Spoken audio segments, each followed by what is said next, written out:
আসসালামু আলাইকুম রহমতুল্লাহ। আমি সোহেল আবদুল্লাহ। আপনারা দেখছেন আজকের আবহাওয়াটা একদমই অন্যরকম, পুরো ভিন্ন মাত্রার একটা আবহাওয়া। যে আবহাওয়াটা সকালে এত সকালে এখন প্রায় 8:10-15 বাজে। এই সময়টাতে যে পরিমাণে রৌদ্র উজ্জ্বল পরিবেশ, গতকালকে কিন্তু পরিবেশটা এরকম ছিল না।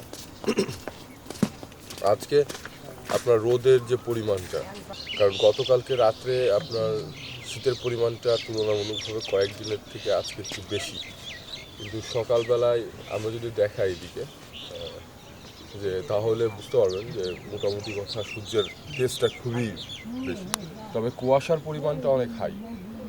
গতকালকে মনে হচ্ছে বৃষ্টির মতো কুয়াশা পড়তেছিল।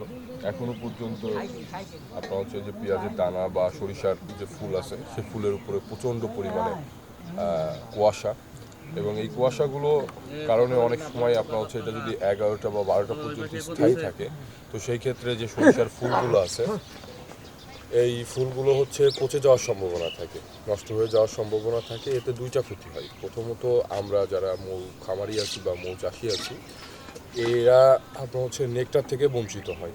আর 2 নম্বর হচ্ছে যে আপনার মোটামুটি সরিষার যে পাপড়িগুলো থাকে, পাপড়িগুলো লং টাইম থাকার কারণে অনেক সময় পচে যেতে পারে।